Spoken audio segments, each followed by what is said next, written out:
kajian kelanjutan tafsir Al-Quran yang akan disampaikan oleh Ustaz Iri. Kepada beliau waktu dan tempat dipersilakan. Sallu ala Nabi sallallahu ala Muhammad.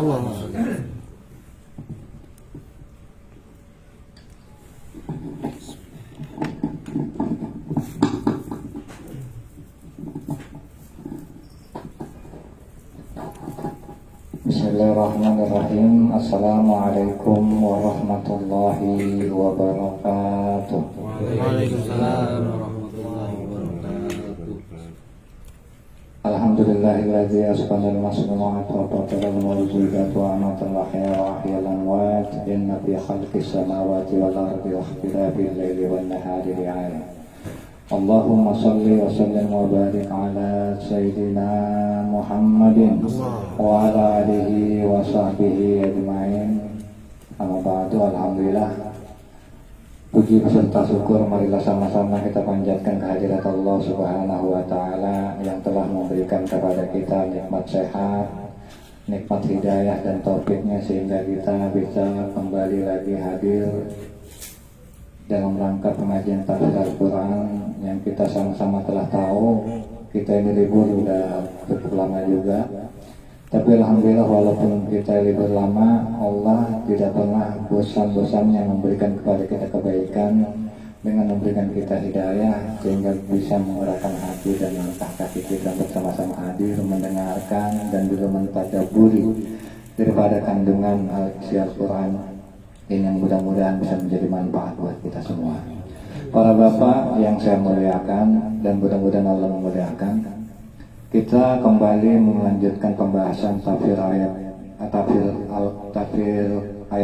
ayatul kursi yang sebelumnya memang sudah kita bahas, tapi kemarin sebelum kita libur itu kita baru membahas sedikit awal daripada surah ayatul kursi atau Al-Baqarah ayat 255.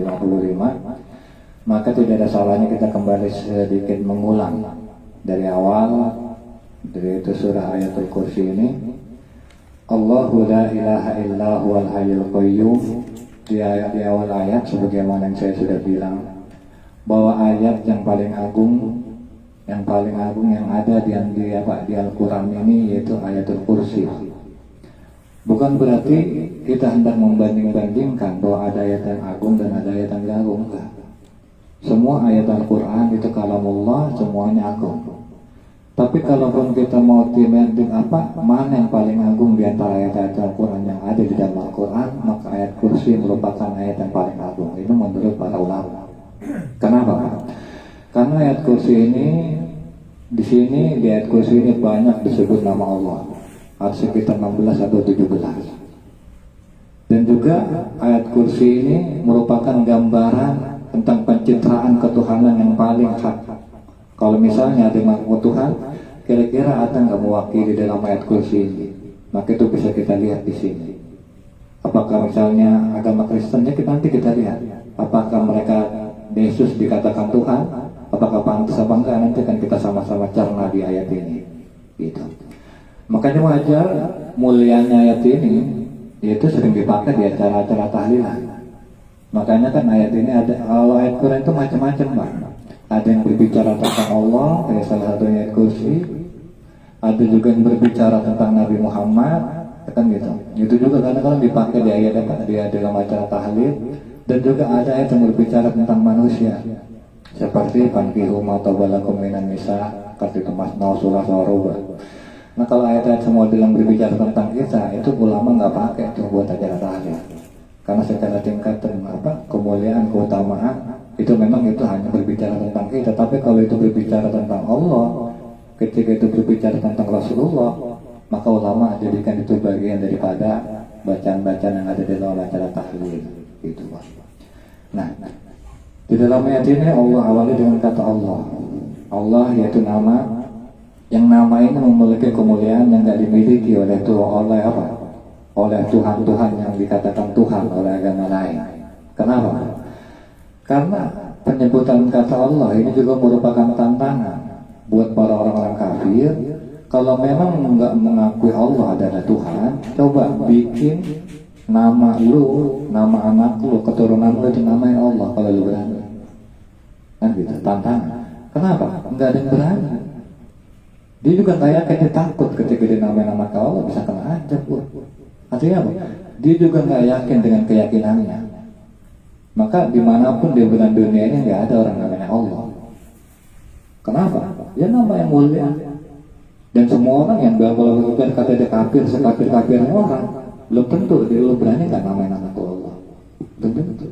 Dan ini merupakan satu mujizat daripada ayat Quran.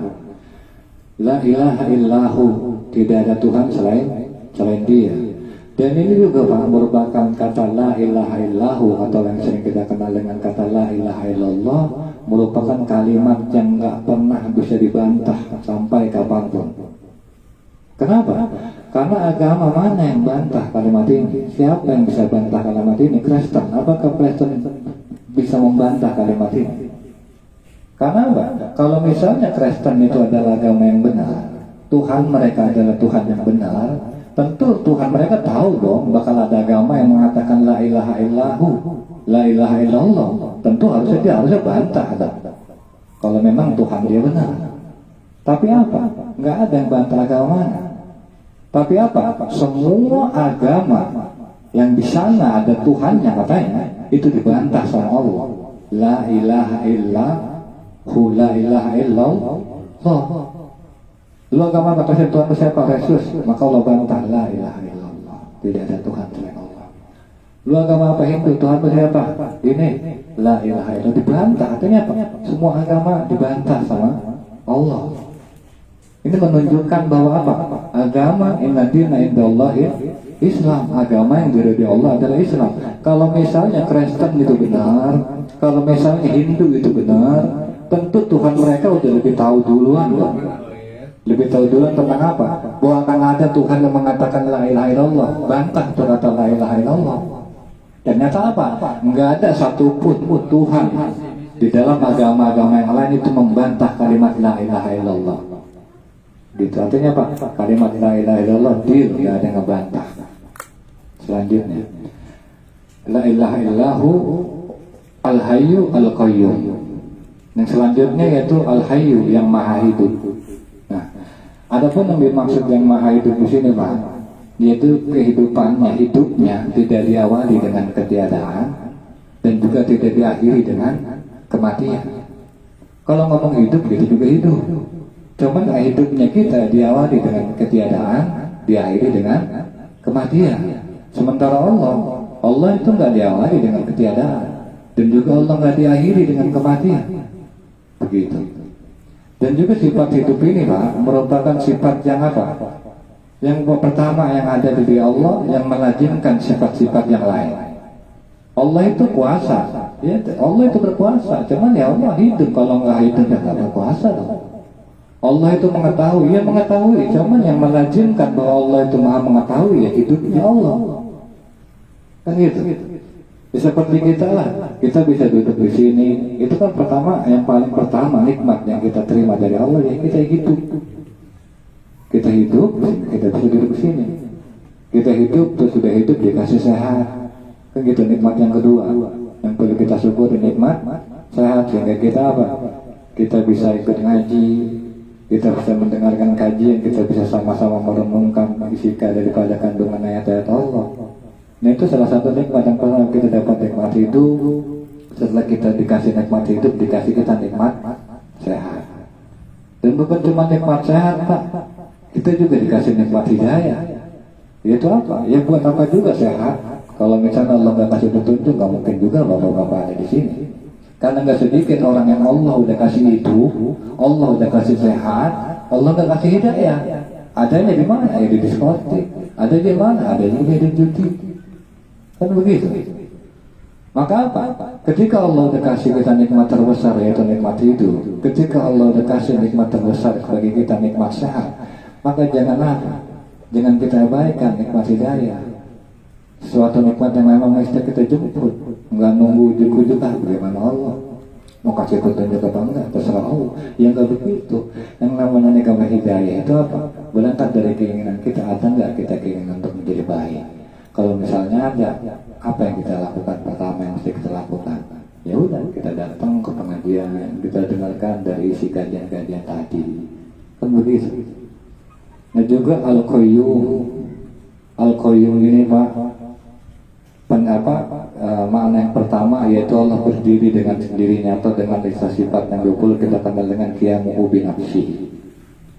Nah, ketika Allah berkuasa Pak, itu Allah nggak membutuhkan apapun.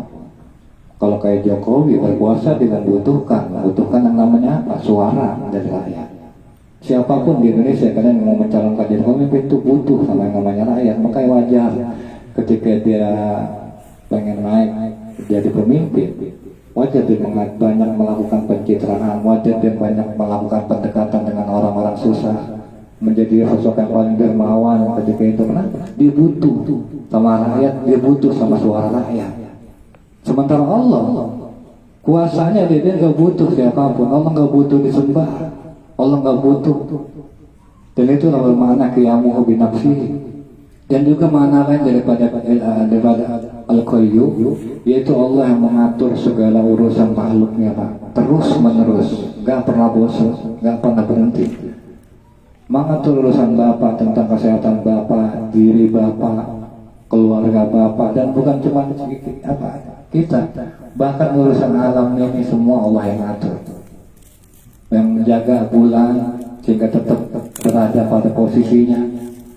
Karena kalau misalnya kita lihat bulan Pak, mungkin sekilas kita berpikir bulan itu nggak ada artinya, nggak ada gunanya buat apa menurut Bapak bulan itu? Apa sekedar hiasan langit? Salah kalau Bapak berpikir bulan itu hiasan langit. Bulan itu Pak memiliki gravitasi yang menjaga jarak gravitasi antara bumi dengan bulan, sehingga apa? Posisi air laut itu kadang ada pasang, ada surut. Ketika dia agak bulan ini agak mendekati bumi, maka dia agak sedikit pasang air itu di laut. Ketika dia menjaga air pasang surutnya air laut itu tergantung posisi bulan Pak. Maka kalau bulan misalnya dipindahkan aja sama Allah, atau Allah lalai dalam mengurus alam ini dengan istilah bulan aja, itu bisa tsunami Pak yang terjadi. Kenapa? Kalau Allah lalai mengurus bulan, nggak tetap pada posisinya, itu baru apa? Masalah bulan. Ketika bulan ini bisa lengser atau di luar pengawasan Allah, mati kita semua, tenggelam tsunami. Karena apa? Yang mengatur posisi pasang surutnya air laut itu adalah bulan, dan mengatur itu adalah Allah itu. Dan juga yang kita perlu sama-sama tahu bahwa Allah Subhanahu wa ta'ala di kelanjutan ayat apa? La ta'khuduhu sinatu wa la naum. Allah ini Pak tidak tertimpa atau tidak menimpa kepada Allah ini sinatun. Sinatun itu ngantuk, kalau kata orang Sunda nurutan, wala naum, dan juga tidur. Nah, ketika menafsirkan ayat ini, Syekh Sarawi mengatakan bahwa dulu orang Bani Israel itu Pak pernah bertanya kepada Musa, "Aina ma rabbana?" Apakah Tuhan kita tidur wahai Musa? Gitu. Maka ketika Musa ditanya begitu oleh umatnya, Allah ilaihi, maka Musa dia diwahyukan oleh Allah. Itu dikasih jawaban dari Allah dengan cara diwahyukan. Itu apa? Dengan mengatakan bahwa apa? Kalau misalnya didatangkan 2 gelas di antara tangan kanan dan tangan kiri kita manusia. Sementara kita ini apa? Mengantuk, tertidur. Kira-kira apa yang terjadi? Apa? Hancur. Kalau misalnya kita disuruh pegang, sementara kita menutan, ngantuk, bahkan kita tertidur. Kira-kira yang ada di tangan kiri kita apa? Gelas yang ada di tangan kiri kita hancur Pak, berkeping-keping. Nah, kalau misalnya Allah itu tertidur, dan kalau misalnya Allah ini ngantuk, lalai ngurus itu semua, hancur ini bumi. Salah satunya seperti saya bilang, bulan lah yang sepele, yang kita lihat nggak ada gunanya. Kalau misalnya Allah lalai daripada mengatur posisi bulan, rotasi matahari, Allah lalai, hancur-hancuran. Pada kenyataannya kita itu masih tenang. Di Indonesia yang nggak ada segera dengar berita tsunami, yang ada cuma berita pasang surutnya air laut, itu wajar, normal, dalam kondisi wajar, karena memang kita dipergilirkan antara pasang dengan surut karena posisi bulan tadi. Begitu. Maka apa?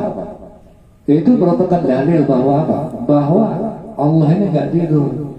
Kayak kita masih bisa makan, kan gitu. Keluarga kita juga masih dalam keadaan berkecukupan. Karena apa, Pak? Karena rezeki kita jelas oleh yang ngatur. Begitu. Dan juga Pak, di dalam ayat ini Syekh Sarawi mengatakan la ta'khuduhu sinatu wa la naum. Beliau bilang aturiduna tatminan min ilahi lima'luh. Apakah kalian menginginkan ketenangan dari Tuhan yang dituhankan? Dan juga apa? Wa min ma'budin lil 'abid, dari yang disembah kepada yang menyembah, wa min khaliqi lil makhluk, daripada khaliq yang disembah oleh makhluk. Apakah kalian pengen mendapatkan ketenangan dari Allah? Bahasa simpelnya begitu. Kalau kalian pengen mendapatkan ketenangan dari Allah, maka ketika kalian merenungkan ayat Allah la ta'khuduhu sinatu wa la naum, maka renungkanlah bahwa sesungguhnya ketika itu Allah mengatakan kepada kita apa? Allah mengatakan kepada kita nim anta mal'a zufunika wasari. Sesungguhnya ketika Allah bilang Allah ini enggak tertimpa kepada Allah ini ngantuk, enggak tertimpa kepada Allah ini tidur, sesungguhnya Allah ini seperti seolah-olah bilang begini, Pak, lu tidur, lu istirahatkan diri lu kasih apa tuh hak kelopak, lu punya kelopak mata lu istirahat. Kenapa? Karena apa? Kenapa? Karena sesungguhnya Tuhan lu tuh gak tidur. Artinya apa? Lu gak usah khawatir. Lu gak usah khawatir mikirin motor lu gak usah khawatir mikirin rumah lu bakal dirampok, lu gak usah khawatir masalah ini dan itu. Lu tidur. Kenapa? Karena lu punya Tuhan yang gak tidur, gak usah khawatir. Kalau misalnya kita renungkan ayat ini saja gitu, ya juga tenang, kita punya istirahat, nggak terganggu. Dan salah satu bukti Allah itu memelihara kita, yang perlu bapak-bapak tahu, bahwa ketika kita sedang tidur, sesungguhnya anggota-anggota tubuh yang ada di diri kita itu nggak tidur, nggak istirahat. Kenapa? Karena ada Allah yang menjaga. Karena ketika kita tidur, kalau menurut Syekh Sarawi, apakah kalian mengira ketika kalian tidur, napas kalian itu beristirahat? Enggak. Apakah kalian mengira ketika kalian tidur, detak jantung kamu itu ikut tidur juga? Kagak. Bahkan ketika kita tidur, apakah kita berpikir otak kita istirahat juga? Kagak, Pak. Justru ketika kita tidur, otak kita itu justru bekerja bagaimana mengatur tubuh ini biar jangan banyak gerak. Makanya kalau kita tidur paling gulipak seputaran kasur doang. Coba kalau misalnya otak kita nggak kerja mengatur, habis kita tidur jalan ke jalan raya, mati kita di sana. Kan gitu. Dan ini merupakan salah satu bentuk penjagaan Allah bahwa Allah ini nggak tidur. Walaupun bapak tidur, Allah tetap mengatur detak jantung bapak. Walaupun bapak tidur, Allah tetap mengatur napas bapak. Walaupun bapak tidur, Allah tetap menjadikan usus bapak itu tetap bisa menyerap nutrisi, tetap bekerja. Ini merupakan bukti apa? Bukti bahwa Allah nggak tidur dan Allah menjaga bapak punya diri. Kan logikanya apa ya? Kalau kita tidur harusnya semuanya istirahat. Tapi kenapa semuanya tetap bekerja? Usus tetap bekerja menyerap nutrisi, otak tetap bekerja memerintahkan kita dalam tidur supaya nggak banyak gerak, napas kita tetap bisa bernapas, selain napas kita nggak napas ketika laptop itu putus. Kalau misalnya Allah nggak mengatur itu semua mati, ya kan? Mati. Tapi apa? Tapi itu Allah yang atur, Pak. Gitu. Mandalaba yang selanjutnya atahu sinatu wala naum lahu ma fis samawati wa ma fil ardh. Dan kepunyaan Allah yang ada apa yang ada di langit dan apa yang ada di bumi. Artinya Pak, Allah bukan cuma mengatur apa yang ada di dalam perut kita, apa yang ada di dalam diri kita, bahkan segala sesuatu yang ada di langit itu udah Allah yang atur. Kenapa? Karena itu udah kepunyaan Allah. Itu baru berbicara tentang diri, tentang detak jantung, tentang otak, tentang usus. Apalagi yang ada di luar, semua segala sesuatu yang ada di bumi Yang ada di langit itu udah Allah yang atur. Gitu. Apa kita pernah khawatir Yang Maha itu semua? Enggak. Kan gitu. Cuma terkadang kita dalam hidup Pak, keyakinan kita terhadap Allah itu kadang kurang. Nggak seperti keyakinan kita terhadap supir. Keyakinan kita terhadap Allah itu kurang. Nggak seperti keyakinan kita terhadap pilot. Ya kan? Ketika kita misalnya Pak naik pesawat, kita nggak pernah berpikir siapa pilotnya, gue kenal apa enggak, kira-kira bisa nggak dia ngejalanin ini pesawat. Kita nggak pernah khawatir. Itu pada pilot kita nggak kenal. Tapi kenapa kadang-kadang kita kalau Allah masih khawatir, besok gue makan apa, besok gue bagaimana? Padahal kan Tuhan Allah. Kalau kata Sarah gitu. Kita mungkin ketika kita naik bus kita khawatir, kira-kira supir bisa nggak nih bawa mobilnya? Nggak pernah. Padahal kita nggak tahu itu supir orang bahaya bukan. Nggak pernah kita khawatir tentang apa? Tentang membawa kereta siapa. Tapi kenapa dalam hidup kita masih khawatir? Bisa kira-kira makan apa, bagaimana, anakku bisa apa, dan bagaimana. Padahal semua itu kan Allah yang ngatur. Kenapa kekhawatiran kita terhadap Allah yang udah kita tahu, yang udah kita kenal itu lebih ketimbang keyakinan kita terhadap apa? Pilot, terhadap sopir. Kita nggak pernah khawatir. Kan gitu. Padahal apa? Lahum ma fis samawati wa fil ardh. Itu semua apa? Kepunyaan Allah dan Allah yang atur. Itu semua. Ya'lamu ma baina aydihim wa ma khalfahum. Man dalladhi yasba'u indahu illa bi'iznihi. Ya'lamu ma baina aydihim wa ma khalfahum. Dan juga Pak, Allah Subhanahu wa Ta'ala yang mengetahui apa yang ada di depan kita dan apa yang ada di belakang, di belakang kita. Dan adapun yang dimaksud Allah mengetahui apa yang ada di depan kita, yaitu alimul mulk, yaitu alam mulk, yaitu alam, yaitu di mana kita tahu nih secara zahir, tapi kita nggak tahu batinnya. Contoh misalnya, saya tahu Pak Ahok ada di depan saya, cuma saya nggak tahu apa isi hatinya. Nah itu kan gitu. Ada juga alamul malakut yang kita udah benar-benar buta, yang ada di belakang kita nggak tahu di belakang kita siapa, kita nggak tahu niat orang yang di belakang kita apa. Allah itu tahu. Bahkan segala sesuatu yang kita nggak tahu, baik yang akan datang maupun yang sebelumnya, Allah udah tahu. Makanya Pak, kalau Allah udah mengetahui masa lalu dan masa yang akan datang, maka Allah turunkan yang namanya Al-Quran yang mengatur segala urusan dari mulai diciptakannya manusia sampai akhir dunianya atau hari kiamat. Makanya saking apa? Kalau butuh bukti Allah yang mengetahui Pak, Al-Quran ini nggak pernah ada istilah revisi. Nggak seperti undang-undang misalnya ketenaga kerjaan ada revisi. Kenapa? Karena di kemudian hari ditemukan kesalahan, ditemukan celah kecacatan, akhirnya direvisi. Kenapa? Ini bukti bahwa manusia nggak tahu bahwa ternyata di kemudian hari ada kejadian ini. Akhirnya apa? Dalam undang-undang manusia kita dengar istilah ada namanya revisi undang-undang. Tapi kalau di dalam Al-Quran itu kenapa Pak? Dari zaman Nabi Adam sampai sekarang dan bahkan sampai hari kiamat nggak pernah ada revisi Pak. Karena apa? Al-Quran ini kalau Allah adalah Allah yang mengetahui sesuatu yang ada di depan kita maupun yang di belakang kita, sesuatu yang masa lalu dan sesuatu yang akan datang. Setiap permasalahan dari mulai masalah dari yang ada di zaman Nabi Adam sampai nanti hari kiamat itu udah dikantongin sama Allah dan solusinya udah dituangkan di dalam Al-Quran. Makanya kalau jauh-jauh apapun kita masalah kita itu di zaman apapun kita, maka solusi satu-satunya kembali kepada Al-Quran dan Sunnah, kembali kepada Al-Quran Pak. Jangan jauh-jauh dari Al-Quran. Udah itu aja, nggak ada yang lain. Kenapa? Karena ilmu petunjuk Allah itu semua ada di dalam Al-Quran untuk semua zaman, untuk semua umat.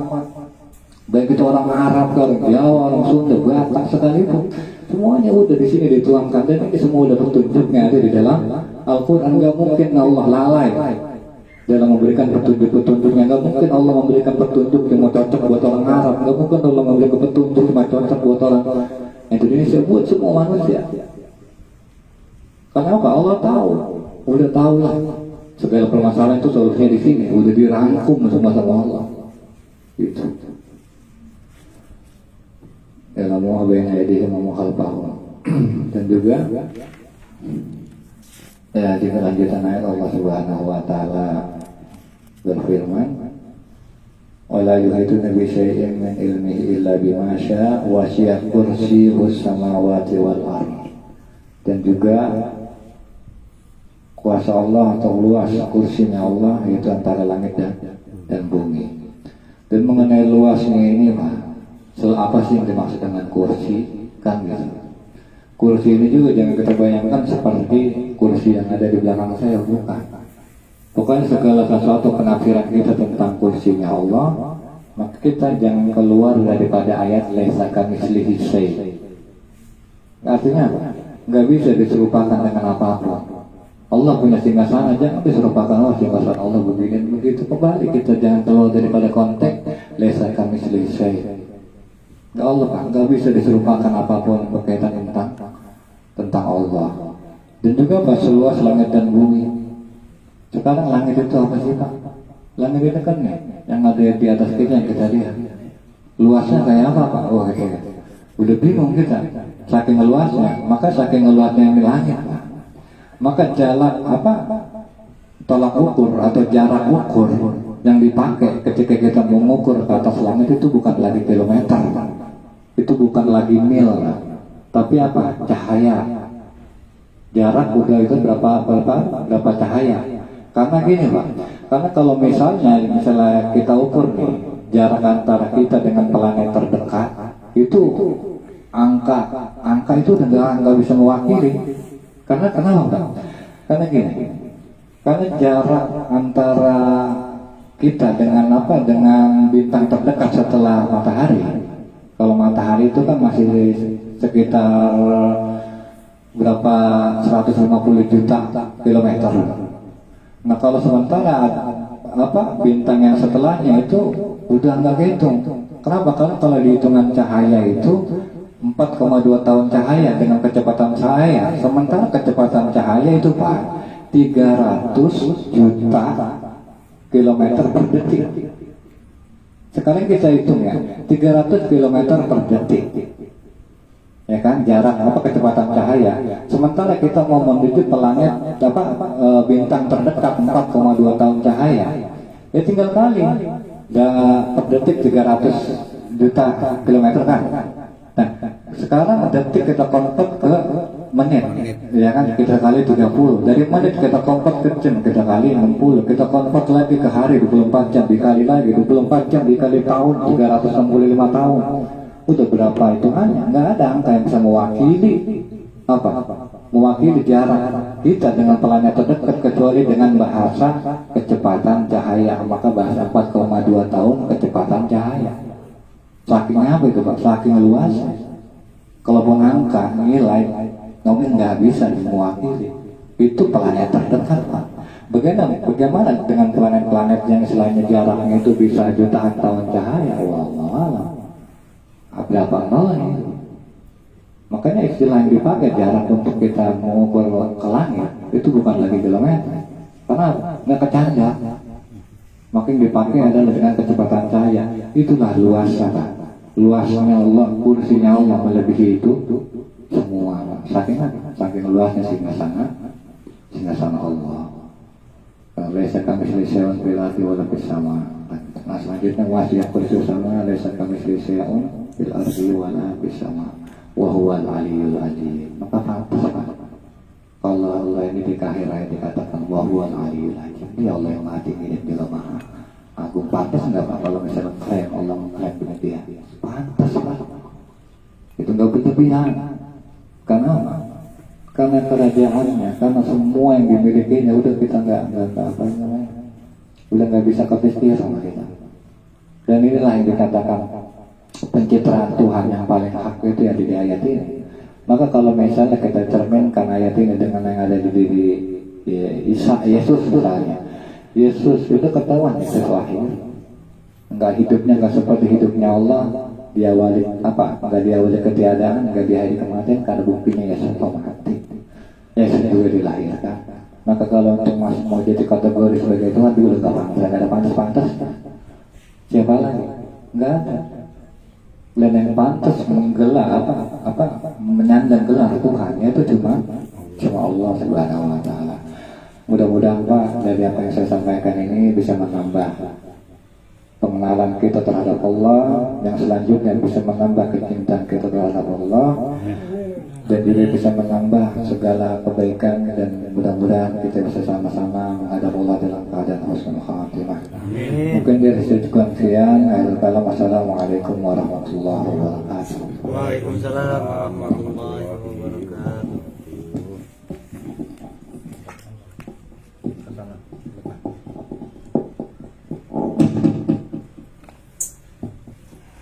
Baik Bapak hadirin yang dimuliakan Allah Subhanahu wa taala, demikianlah pembahasan ini merupakan pembahasan spesial karena kita bahas di awal pengajian kita, di mana yang kita bahas ini mengenai salah satu ayat Al-Quran.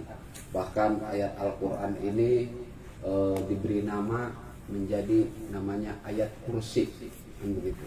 Jadi ayat kursi itu ayat yang menunjukkan tentang kekuasaan Allah.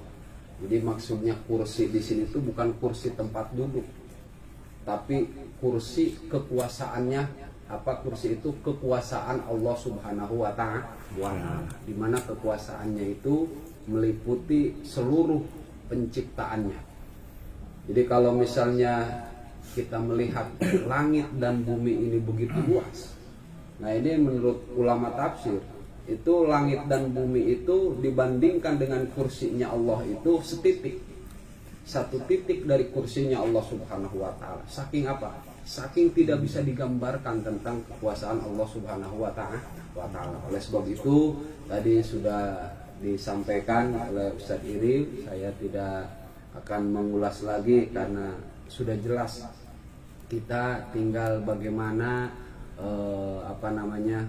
bisa tunduk dan patuh kepada Allah yang begitu berkuasa, yang begitu sayang, yang begitu teliti mengatur keberadaan kita. Kita tinggal tunduk dan patuh supaya apa? Supaya kita mendapatkan ketenangan dalam kehidupan ini.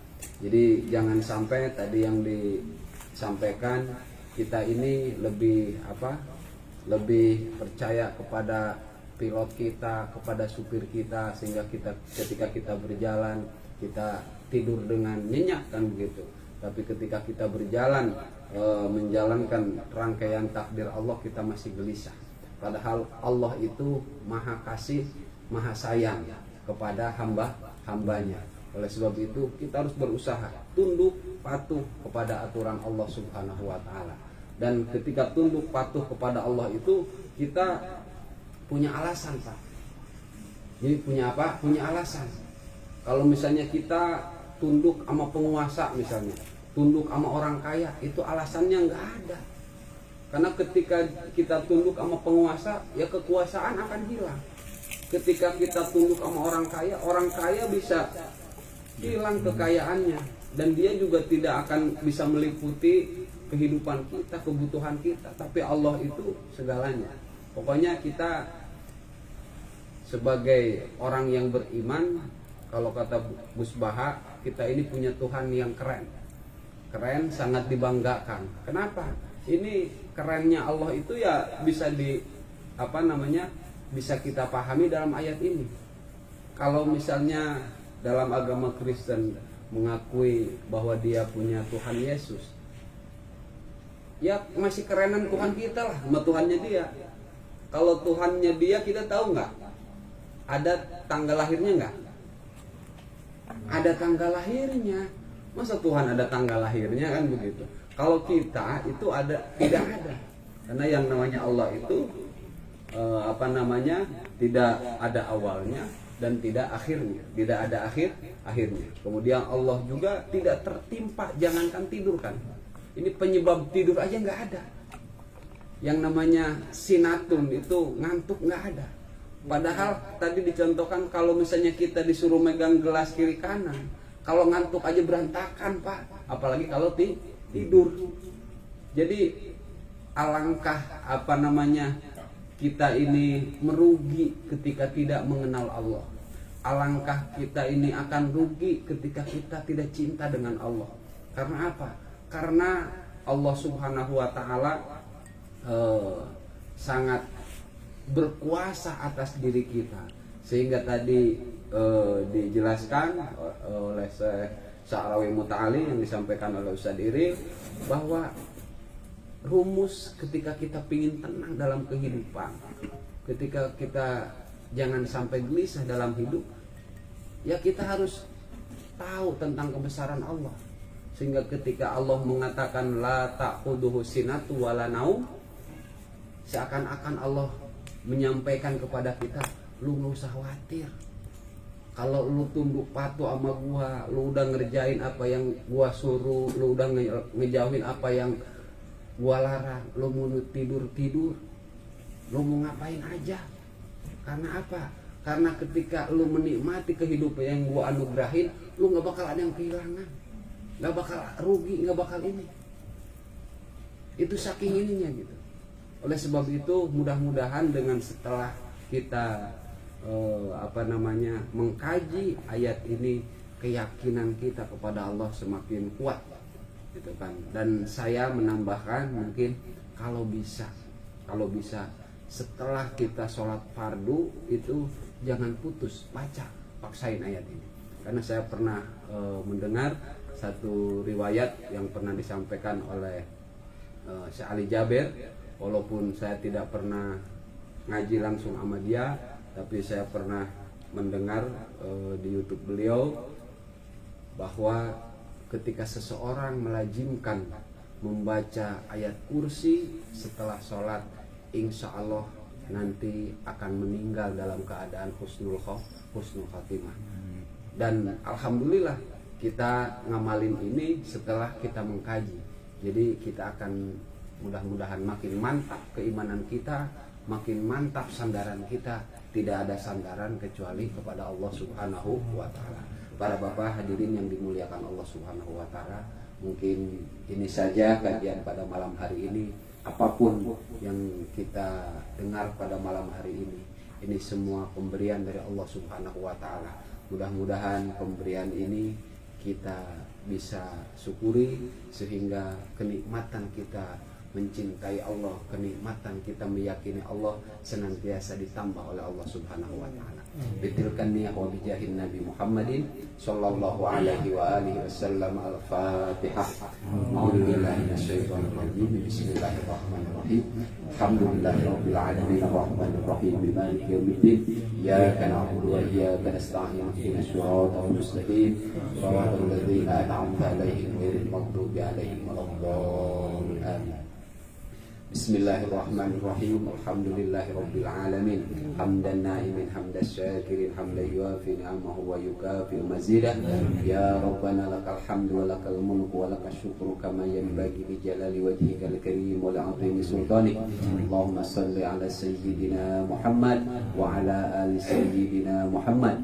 Allahumma ighfir lana dhunubana wa dhunuba walidayna warhamhuma kama rabbana shighara wa li jami'il muslimina wal muslimin والمؤمنين والمؤمنات الأحياء منهم والأموات. ربنا تقبل منا إنك أنت السميع العليم. ربنا واجعلنا مسلمين لك ومن ذريتنا أمة مسلمة لك وأرنا مناسكنا وتب علينا إنك أنت التواب الرحيم. ربنا وابعث فيهم رسولا منهم يتلو عليهم آياتك ويعلمهم الكتاب والحكمة ويزكيهم إنك أنت العزيز الحكيم. ربنا هب لنا من أزواجنا وذرياتنا قرة أعين واجعلنا للمتقين إماما. ربنا لا تزغ قلوبنا بعد إذ هديتنا وهب لنا من لدنك رحمة إنك أنت الوهاب. ربنا اغفر لنا ولإخواننا الذين سبقونا بالإيمان ولا تجعل في قلوبنا غلا للذين آمنوا ربنا إنك رؤوف رحيم. ربنا آتنا في الدنيا حسنة وفي الآخرة حسنة وقنا عذاب النار. صلى الله على سيدنا محمد wa ala alihi wa sahbihi ajmain. Walhamdulillahi rabbil alamin. Afa minkum, assalamualaikum warahmatullahi wabarakatuh. Tolong diinformasikan Bapak pada